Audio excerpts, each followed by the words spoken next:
CUET 2022 के aspirants का स्वागत है हमारी इस क्लास में। सबसे पहले तो आपको इस परीक्षा के लिए शुभकामना।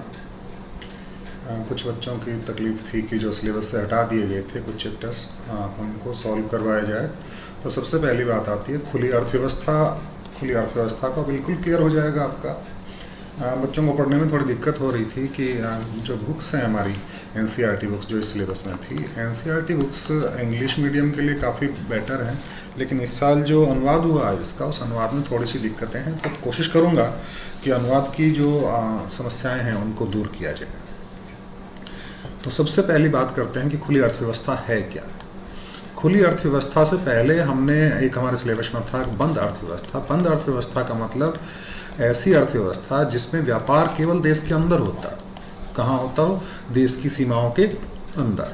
देश की सीमाओं के अंदर जहाँ व्यापार हो रहा हो वो जो है हमारी क्लोज इकोनॉमी कहें इसको, या फिर इसको हम बंद अर्थव्यवस्था कहें। इसमें हम पढ़ेंगे खुली अर्थव्यवस्था।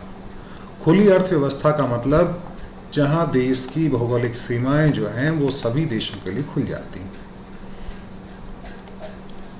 विदेशों के साथ व्यापार होता है, तो ये हमारी खुली अर्थव्यवस्था है। खुली अर्थव्यवस्था में जो है कुछ लिंकेज दिए हुए हैं कि किस प्रकार से खुली अर्थव्यवस्था होती है, उस बाजार में क्या क्या होता है। तो सबसे पहली बात आती है इसमें निर्गत बाजार की। इसकी बात आती है बच्चों निर्गत बाजार। निर्गत का मतलब यहाँ पे आप लोगों ने कई बार देखा होगा, उत्पादन वगैरह की बात करते हैं तो आउटपुट। निर्गत बाजार का मतलब जहाँ पे वस्तु और सेवाओं का व्यापार किया जाता है, यानी बाजार एक वो अवधारणा है जहाँ पे वस्तु और सेवाओं का व्यापार किया जाता है। तो निर्गत व्यापार में क्या चीज़ें शामिल होंगी? वस्तुएं और सेवाएं। और जब पूरा निर्गत बाजार जो है विदेश के लिए भी खुल जाएगा तो लोगों को ज़्यादा ऑप्शन अवेलेबल होंगे। यानी वो वस्तु, जैसे मान लीजिए हमारे देश में एक चीज़ मिल रही है, कोई भी एक मोबाइल मिल रहा है या हमें पेन खरीदना है या कोई ऐसी चीज़ है, तो अगर एक ही देश की बात करेंगे तो कुछ ऑप्शन अवेलेबल होंगे कि ये मोबाइल मिल गया, ये मोबाइल मिल गया, लेकिन हमको बेटर चॉइस चाहिए तो हमको बड़ा मार्केट चाहिए। बड़े मार्केट में अच्छी चीज़ मिलती है। तो जब हमारा व्यापार जो है पूरे विदेश के लिए, पूरे अंतर्राष्ट्रीय लेवल पे खुल गया तो वहाँ पे हमको बहुत ज़्यादा चॉइसेस जो हैं वो मिलेंगी। तो जहाँ पे वस्तु और सेवाओं का व्यापार होता है वो है हमारा निर्गत बाजार। दूसरी बात आती है यहाँ पे परिसंपत्तियों का बाजार, या जिसको कहते हैं फाइनेंशियल मार्केट या वित्तीय बाजार।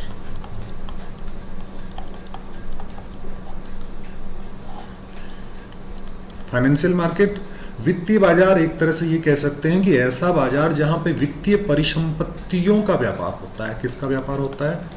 वित्तीय परिसंपत्तियों का।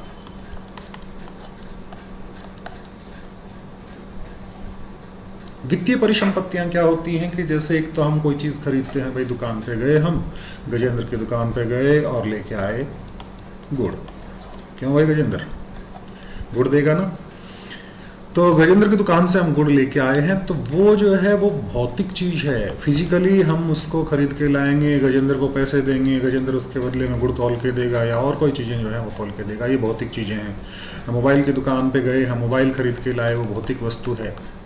लेकिन जब बात करेंगे हम वित्तीय परिसंपत्तियों की, तो वित्तीय परिसंपत्तियां जो है वो अभौतिक होती हैं, फिजिकल नहीं होती हैं। वित्तीय परिसंपत्तियां जो हैं वो फिजिकल नहीं होती हैं। इस बात का आप दिमाग में रखें। इसके अंतर्गत क्या क्या चीज़ें आ सकती हैं? जैसे बॉन्ड्स हैं, कॉन्ट्रैक्ट्स हैं, या फिर हमारी जमा पूंजी है, या फिर हम विदेशों से शेयर खरीदते हैं। विदेशों का नाम इसलिए ले रहा हूँ क्योंकि यहाँ पे हम जो इंटरनेशनल मार्केट की बात करेंगे, खुली अर्थव्यवस्था की बात कर रहे हैं, इसलिए विदेशी व्यापार इसमें शामिल होगा। तो यहाँ से जब खरीदते हैं हम कोई भी चीज़ें वित्तीय बाजार में, एक देश दूसरे देश से खरीद रहा है वित्तीय परिसंपत्तियाँ, तो वो हमारी वित्तीय बाजार की बात आ गई। वित्तीय बाजार के बाद में तीसरी बात आती है श्रम बाजार। श्रम बाजार, लेबर मार्केट जिसको हम कहते हैं। लेबर मार्केट का मतलब एक तरह से ये कह सकते हैं कि जैसे हमारे मजदूर हैं यहाँ पे काम कर रहे हैं और उनको ऐसा लगता है कि यहाँ पे जो मजदूरी है वो पर्याप्त नहीं है, और मजदूरी पर्याप्त नहीं है तो वो कहाँ जाएंगे? अगर बाजार खुला है, वहाँ पे कोई बाउंडेशन नहीं है, कोई प्रतिबंध नहीं है, तो वो किसी भी देश में जा सकता है। आप देख रहे होंगे बहुत सारे लोग जो है हमारे झुंझुनू से ही विदेशों में जाते हैं, और विदेशों में भी खाड़ी देशों में अरब कंट्रीज़ में जा रहे हैं, वहाँ पे जाके कमा रहे हैं। तो वहाँ क्यों जा रहे हैं? क्योंकि उनको ऐसा लगता है कि हमारे यहाँ पे मजदूरी की दरें जो हैं वो काफ़ी कम हैं, तो उनके लिए पूरा अंतर्राष्ट्रीय बाजार जो है खुला है। और अगर किसी दूसरे देश के व्यक्तियों को ऐसा लगता है कि हमारे यहाँ पे जो है मजदूरी की रेट कम है, तो वो हमारे यहाँ पे आ सकता है। तो ये मजदूरों का जो है एक देश से दूसरे देशों में जाना और वहाँ पे जो है अपना काम करना और मजदूरी करना, ये जो मार्केट है ये हमारा जो कहलाता है बेटा, श्रम बाजार कहलाता है।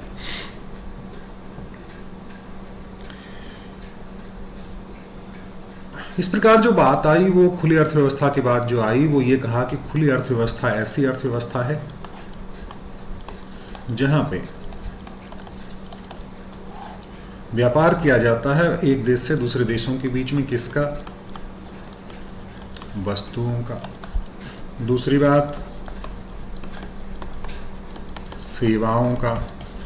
तीसरी बात वित्तीय परिसंपत्तियों का। वित्तीय परिसंपत्तियों का जो है व्यापार किया जाता है।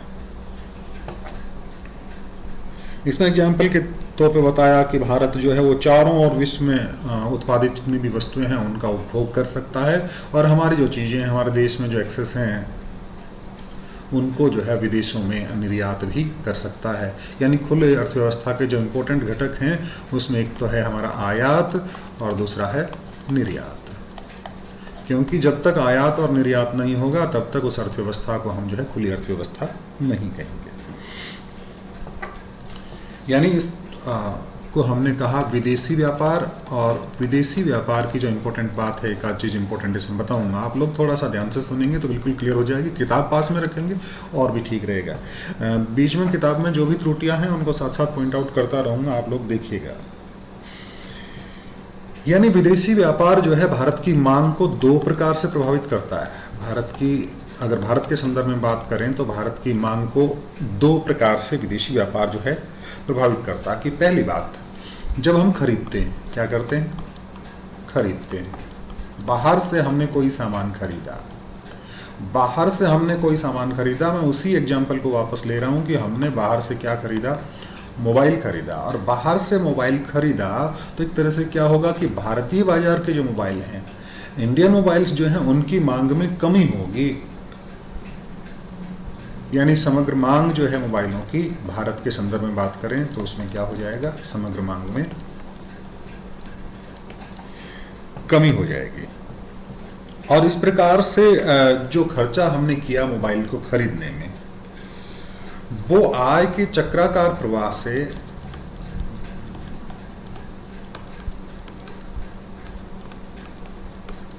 रिसाव एक शब्द यूज होता है यहाँ पे, रिसाव नहीं कह के इसको हम लीकेज कहें, ज़्यादा बेटर शब्द।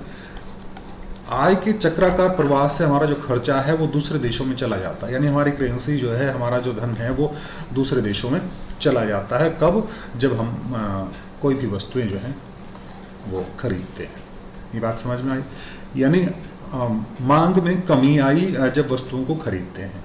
लेकिन अगर हमारे देश में बनी हुई वस्तुएं हैं, हमारे देश की वस्तुएं जब हम बेचेंगे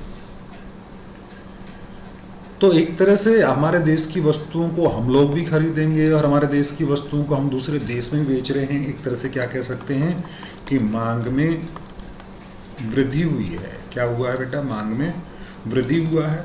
और इस तरह से जो है मांग में जब वृद्धि होगी तो वहाँ पे विदेशी पूंजी जो है उसका जमाव हमारे देश में होगा। विदेशी पूंजी हमें प्राप्त होगी, विदेशों से धन हमको प्राप्त होगा।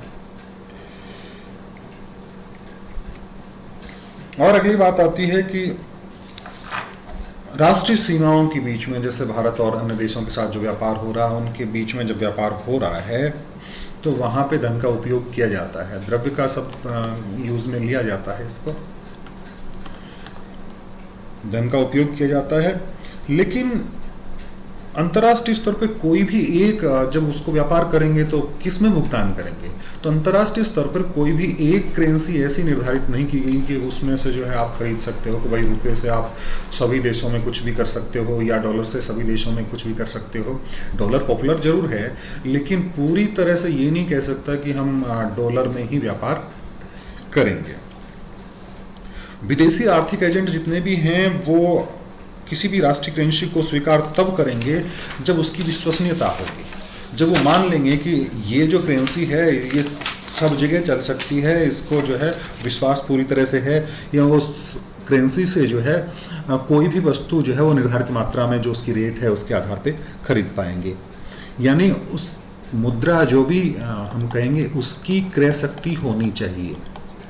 कहीं ऐसा तो नहीं है कि जिस करेंसी से हम खरीद रहे हैं उसकी परचेजिंग पावर जो है वो बिल्कुल भी नहीं है, ये इंपॉर्टेंट है। तो विदेशी आर्थिक एजेंट भरोसा तभी करेंगे जब किसी की क्रय शक्ति जो है वो स्टेबल होगी, ये बात इसमें आती है।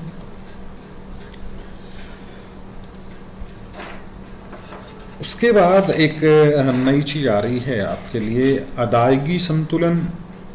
एक थोड़ी सी बात और बता दूं कि पुराने समय में कई भी देश की जो सरकारें थी वो अपने जो उपयोग करता थे या कहें कि व्यापार में जो इंटरेस्ट क्रिएट कर रहे, जो व्यापार करने में सक्षम थे या खरीदने में सक्षम हैं, एक तरह से ग्राहक कह सकते हैं, उनको कस्टमर कह सकते हैं, उनका विश्वास पाने के लिए ये कहा गया कि जो हमारी जो राष्ट्रीय मुद्रा है उसको स्थिर कीमतों पर दूसरी परिसंपत्तियों में कन्वर्ट किया जा सकता है।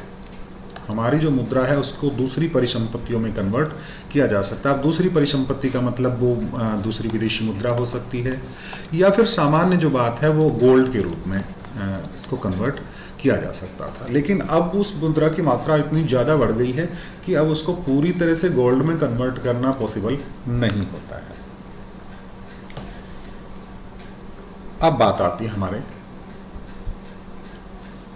अदायगी संतुलन की।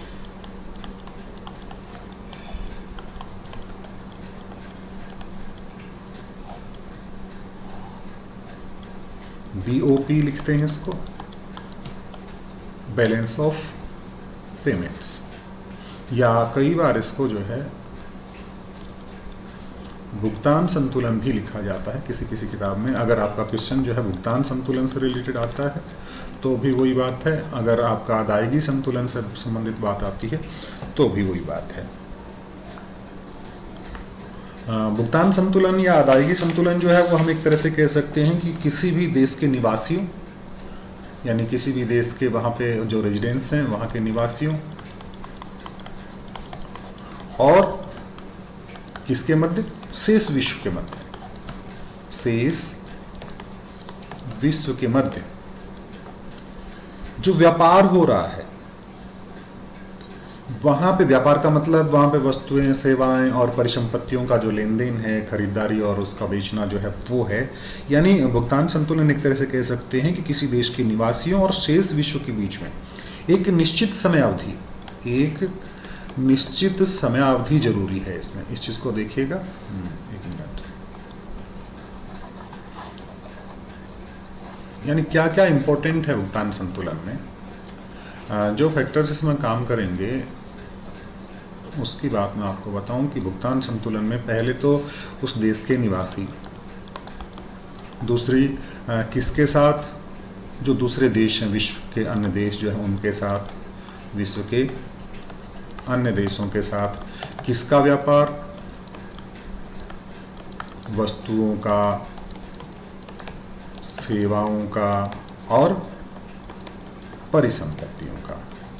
और इम्पोर्टेंट चीज क्या है कि ये जो व्यापार होगा, ये जो लेन देन होगा वो एक निश्चित समय अवधि में होगा, एक निश्चित समय अवधि में होगा। और समय अवधि कितनी होनी चाहिए, आपकी किताब में दे रखा है 2 वर्ष, हिंदी की किताब में। मैं इसको सही नहीं मानता हूँ। सामान्यतः जो समय अवधि है एक वित्तीय वर्ष लिया जाता है और कई बार जो है एक क्वार्टर की बात आ जाती है।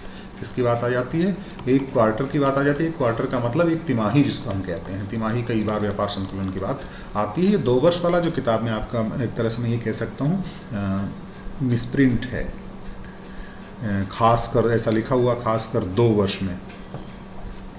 तो आपका ये भुगतान संतुलन है, ये बिल्कुल क्लियर हुआ कि क्या है कि एक देश के निवासियों और विश्व के अन्य देशों के बीच में जो वस्तु सेवाओं का और परिसंपत्तियों का जो लेन देन होता है, जो व्यापार होता है एक निश्चित समयावधि में, उसको कहते हैं अदायगी संतुलन या भुगतान संतुलन। इसको अब जो है मिटा देते हैं। क्यों भाई मिटा दें?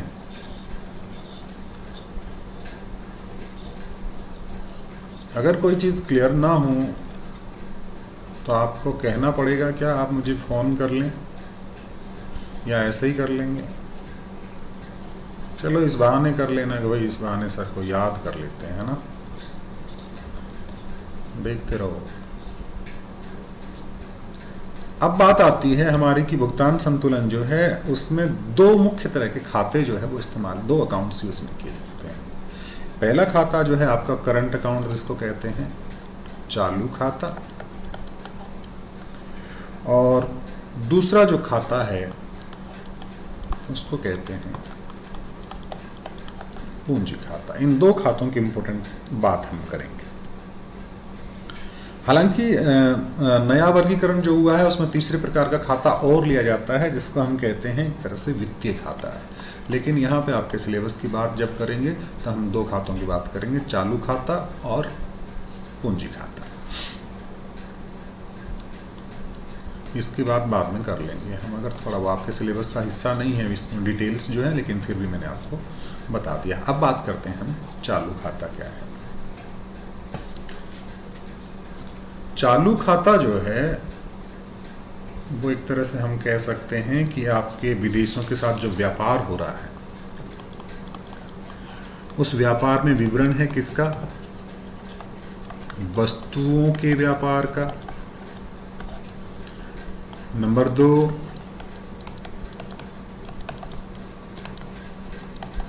सेवाओं के व्यापार का। और नंबर 3 जो है अंतरण अदायगियों का। अंतरण अदायगी यानी चालू खाते में ये 3 चीजें शामिल की जाती हैं, वस्तुओं का व्यापार, सेवाओं का व्यापार और अंतरण अदायगी। जब आप अपनी किताब में चालू खाते में लिखा हुआ देखेंगे, पहली लाइन थोड़ा सा मिसप्रिंट है, इसमें लिखा हुआ है चालू खाता वस्तु और सेवाओं के व्यापार में अंतरण अदायगियों का विवरण है। यानी किताब की लैंग्वेज ये कह रही है कि केवल ये इम्पोर्टेंट है, जबकि केवल ये नहीं है, इसमें तीनों चीजें शामिल हैं, वस्तुओं का व्यापार, सेवाओं का व्यापार और अंतरण अदायगी, ये चीजें शामिल हैं। वस्तुओं का जो व्यापार है, वस्तुओं के व्यापार में हम सारे आयात निर्यात को शामिल करते हैं।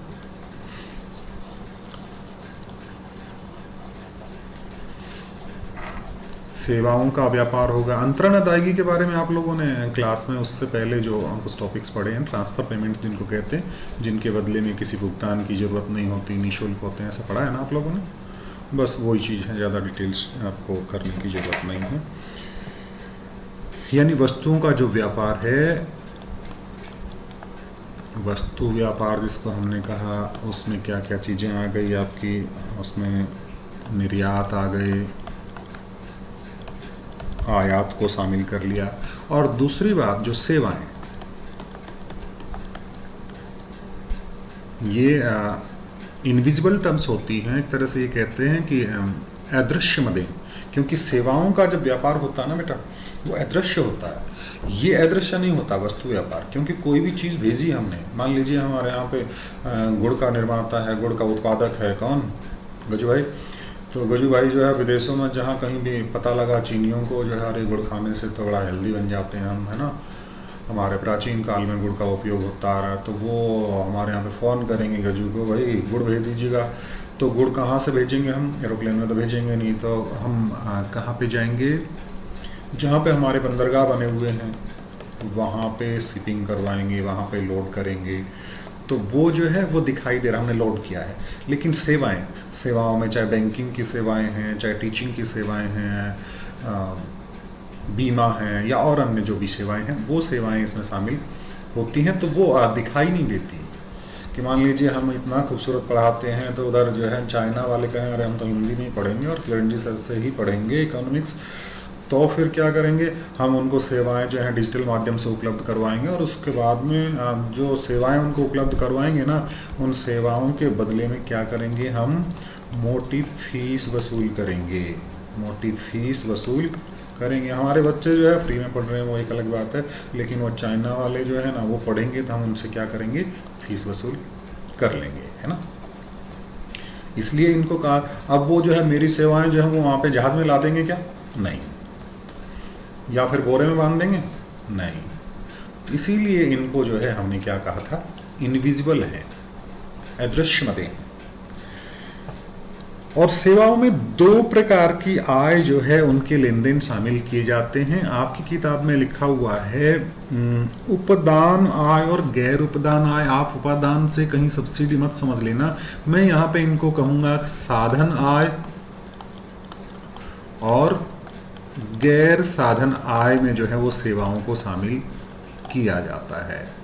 यानी एक तरह से ये कहें कि factor income and non factor income के रूप में इसको शामिल किया जाता है। और तीसरी बात जो आ गई कि अंतरण भुगतान की, या ट्रांसफर टीपी जिसको हम कह रहे हैं, या अंतरण भुगतान जिसको हमने कहा था, वो अंतरण भुगतान में वो प्राप्तियां हैं जो किसी देश के निवासियों को निशुल्क प्राप्त होती हैं, और इसके बदले में किसी भी या वस्तु और सेवा को देने की ज़रूरत नहीं पड़ती है। इसके अंदर आपके जो है गिफ्ट्स वगैरह जो है वो शामिल हो जाते हैं, वहाँ पे धन प्रेषित किया हम, वो शामिल हो जाते हैं। जैसे मान लीजिए हमारा वहाँ पे कोई अजीज़ बैठा हुआ है चाइना में, और हमारा प्रिय जो बैठा हुआ है चाइना में, उसको हमें गिफ्ट प्रेषित करना है, या चाइना की सरकार को जो है हमें गिफ्ट प्रेषित करने हैं, या अन्य धन भेजना है वहाँ पे, या हमको वहाँ पे कोई अनुदान वगैरह देना है, सब्सिडीज़ को हम कहेंगे वो देंगे, तो उसके बदले में हम कुछ लेंगे नहीं।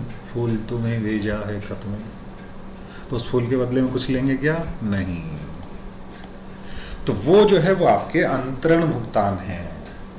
देश के संदर्भ में बात करूं तो जैसे बच्चों आप लोगों को स्कॉलरशिप वगैरह मिलती हैं, उसके बदले में आपको कुछ भी देने की ज़रूरत नहीं है, तो वो भी हमारे अंतरण भुगतान है। समझ में आ रही है बात, आनी पड़ेगी, हम जब पढ़ाएंगे तो समझ में आएगी, क्योंकि हम पढ़ाते ही बहुत खूबसूरत हैं। बस ये तो मुझे आप लोगों की शक्लें नहीं दिख रही, इसलिए मेरी शक्ल ऐसी सूली सी बन गई है ना। आप देख रहे होंगे कि सर कैसे मुंह बना बना के पढ़ाते हैं, मेरे सामने आप लोग दिखते ना तो चेहरे पे स्माइल आ ही जाती। तो ये बात आ गई चालू खाते की। और चालू खाते के घटक जो हैं वो कौन कौन से घटक हैं, उन घटकों की बात हम जो है वो करेंगे। और घटकों की बात के लिए एक जो है हम लेके आते हैं, कहाँ है ये रे चालू खाते के, खुल जा भाई, खुल गया क्या, ये खुल गया।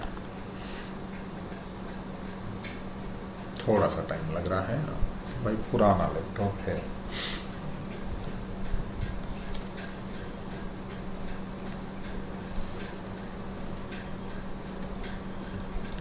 थोड़ा डिस्टर्बेंस हुआ है, हमारा ओपन बोर्ड बंद हो गया।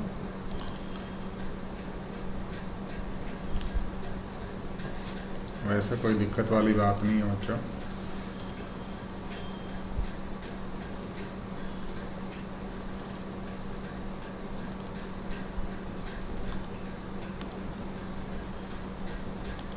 ले आएंगे कहीं ना कहीं से फिर से। चालू खाते के घटक कहाँ था भाई, कहाँ गया, देख ये रे,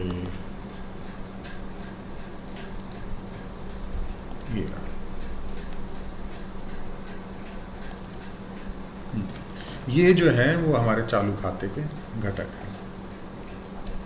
चालू खाते के घटक में बात करें कि ये हमारा लिखा हुआ चालू खाता। चालू खाते में जैसा हमने बताया, वस्तुओं के व्यापार, सेवाओं के व्यापार और अंतरण भुगतान, ये तीन चीज़ें जो हैं इसमें हमारी आती हैं।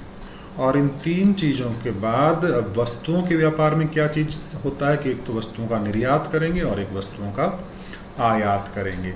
सेवाओं के व्यापार की बात करेंगे तो यहाँ पे लिखा हुआ है निवल उपदान आय, मैं इसको निवल साधन आय मान के चलता हूँ। उपदान शब्द आपको कंफ्यूज कर सकता है, क्योंकि आपने अभी तक उपादान वगैरह उससे मिला के चलेंगे तो आप वो सब्सिडी बात है। यहाँ पे शुद्ध साधन आय जो है वो है, और शुद्ध साधन आय में कर्मचारियों का जो कंपनसेशन है वहाँ से प्राप्त निवल आय है वो, और इन्वेस्टमेंट से प्राप्त जो है वो अशुद्ध आय है वो। शुद्ध का मतलब निवेश से हमने आय प्राप्त की और निवेश पे हमने खर्चा किया, उन दोनों का जो डिफरेंस है वो शुद्ध निवेश आय कहलाएगी। और सेवाओं के व्यापार में एक तो ये होगी आपकी शुद्ध साधन आय जो है वो, और एक गैर साधन आय जो है। गैर साधन आय में आपकी जहाज रानी कोई जहाज में बैठी हुई रानी नहीं है ये, इसको इंग्लिश में कहते हैं शिपिंग।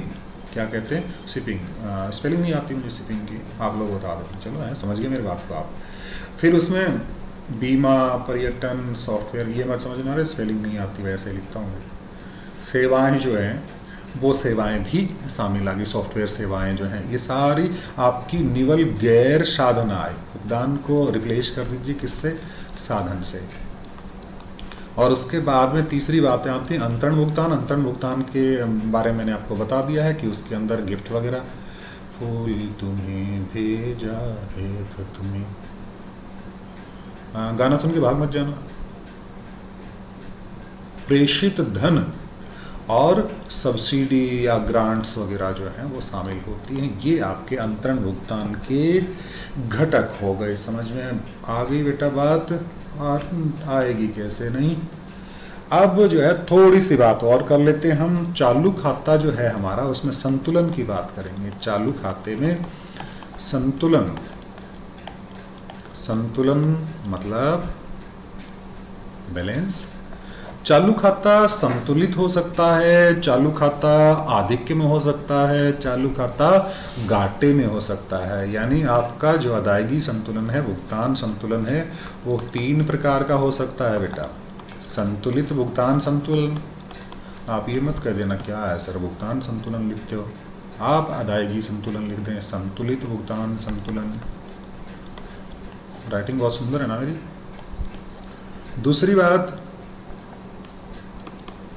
आधिक्य वाला भुगतान संतुलन, और तीसरी बात घाटे वाला भुगतान संतुलन। समझ में आगे एक शब्द और आएगा आगे, व्यापार संतुलन। वो इस भुगतान संतुलन से कुछ अलग है, उसको आप लेके कंफ्यूज मत हो जाना कि भुगतान संतुलन और व्यापार संतुलन एक ही बात है। बताना जरूरी था, कहीं ऐसा तो नहीं हो कहीं आप क्वेश्चन में आ जाए आपके व्यापार संतुलन और आप लिख देंगे भुगतान संतुलन के बारे में। यानी 3 प्रकार के संतुलन, संतुलित होगा, आधिक्य होगा और घाटे वाला होगा। संतुलित कब होगा? जब विदेशों से प्राप्तियां जो हमारे पास आ रही हैं और जो खर्चा हमने किया है वो, ये दोनों अगर बराबर हैं, प्राप्तियां और भुगतान, यानी सामान हमने निर्यात किया और निर्यात करने से जो धन प्राप्त हुआ वो, और आयात से जो हमने धन उनको भुगतान किया धनराशि का, वो दोनों अगर बराबर हैं तो हमारा क्या होगा? संतुलित भुगतान होगा। आधिक्य, आधिक्य कब होगा? बिल्कुल कंसेप्ट क्लियर सा है। आधिक्य तब होगा जब मेरे पास धनराशि आएगी ज़्यादा और खर्च करेंगे कम, तब आधिक्य होगा। कहने का मतलब एक तरह से ये कह सकते हैं कि आयात और निर्यात के संदर्भ में देखेंगे तो आयात ज़्यादा होगा तो क्या होगा? आयात ज़्यादा हो गया तो एक तरह से ये कहेंगे कि धन ज़्यादा खर्च करेंगे। निर्यात कम हुआ तो धन, थोड़ा मैं उल्टा सीधा बोल गया क्या? वापस से देखें, हो सकता है कि थोड़ा बहुत बोलने में इधर उधर हो गया। मैं इसको एक तरह से ये कहेंगे आधिक्य कब होगा? जब प्राप्तियां ज़्यादा होंगी और भुगतान कम होंगे। प्राप्तियां ज़्यादा कब होंगी? जब हम हमारा सामान जो है वो दूसरे देशों को ज़्यादा बेचेंगे या निर्यात ज़्यादा करेंगे, तो वहाँ पे अदायगी संतुलन का या भुगतान संतुलन का जो है वो आधिक्य होगा।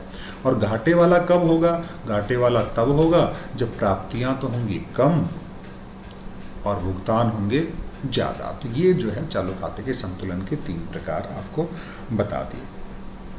अब जो है चालू खाते के संतुलन के 2 घटक होते हैं। चालू खाते के संतुलन के 2 घटक, ये आपकी किताब में पता नहीं कौन सा क्या लिखा हुआ है। 2 घटक होते हैं जिसमें एक तो व्यापार संतुलन की बात आती है और एक अदृश्य मदों का संतुलन। अदृश्य मदों का संतुलन। व्यापार संतुलन में क्या आएंगी आपकी, लगभग फिजिकल जो वस्तुएं हैं वो आएंगी, और इसके अंदर जो है वो सेवाएं आएंगी। बाकी इसके बारे में जो है